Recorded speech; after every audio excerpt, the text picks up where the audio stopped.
perkenalkan nama saya Rika Astuti dengan NIM 24210064. Prodi Pendidikan Bahasa dan Sastra Indonesia di IKIP Siliwangi. Di sini saya akan storytelling atau menceritakan mengenai cerpen yang berjudul Dilarang Menyanyi di Kamar Mandi karya Seno Gumira Aji Dharma. Untuk memenuhi tugas UTS, salah satu mata kuliah Bahasa Indonesia dengan dosen pengampu Ibu Riana Dwi Lestari, MPD. Langsung saja ke ceritanya.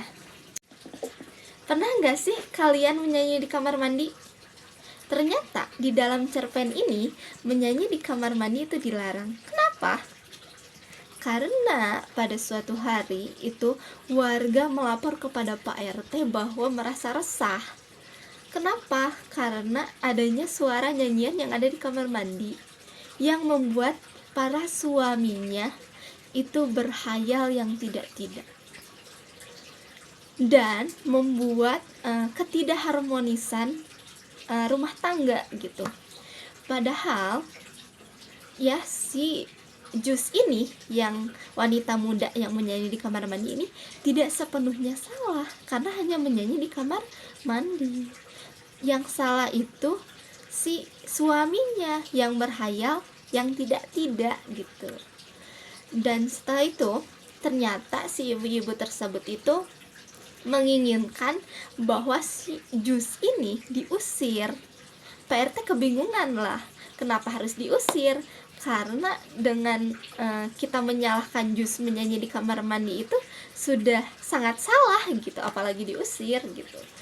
Nah, setelah itu Pak RT ini memutuskanlah bahwa akan mendatangi Jus ini dan tidak akan mengusirnya, tetapi hanya mengimbaunya saja. Setelah berbincang-bincang dengan Jusnya, dan Pak RT ini tidak sendiri, ditemani oleh Bu Saleha. Jus ini mengatakan bahwa seperti ini, hanya karena menyanyi di kamar mandi saja ibu-ibu di sepanjang gang ini merasa resah karena nyanyian saya, katanya seperti itu.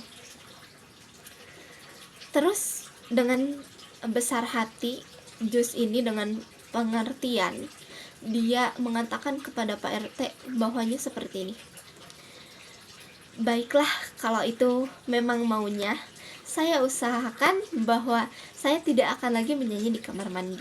Nah, setelah kejadian itu, nyanyian di kamar mandi tidak ada, hanya terdengar gebiar-gebiur. Tetapi ya, para suami tetap membayangkan hal seperti itu ya. Dan ada suatu hari ibu-ibu itu marahlah kepada suaminya dan meminta tolong kepada warga bahwa suaminya masih berpikiran seperti itu. Warga proteslah kepada Pak RT-nya ini. Nah, Pak RT ini ya berbicara kembali, walaupun memang berberat hati ya berbicara seperti itu kepada Jus. Ternyata Jus ini ya seperti biasa dia sangat pengertian. Itu berbicaranya seperti ini.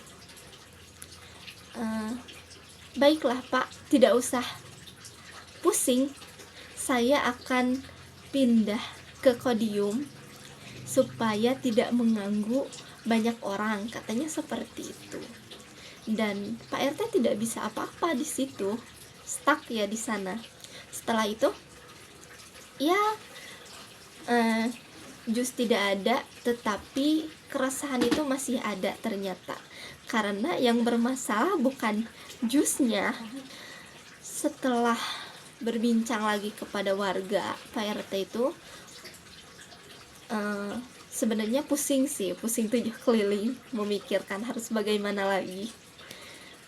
Di sanalah memutuskan Pak RT ini akan mendirikan sebuah fitness center ini untuk ibu-ibu dan diwajibkan supaya untuk kebahagiaan rumah tangganya. Nah, Pak RT juga berpikir bahwa pembukaan fitness ini akan diadakan atau dihadiri oleh Jen Ponda. Nah, setelah masalah ini panjang lebar, didirikanlah ya keputusan bahwa di sepanjang gang itu tidak boleh menyanyi di kamar mandi. Makanya si cerpen ini berjudul Dilarang Menyanyi di Kamar Mandi, seperti itu. Nah, ceritanya selesai. Mungkin segitu saja yang dapat saya sampaikan. Saya pamit undur diri. Mohon maaf bila ada kesalahan kata maupun ucapan. Wabillahi taufiq wal hidayah. Wassalamualaikum warahmatullahi wabarakatuh.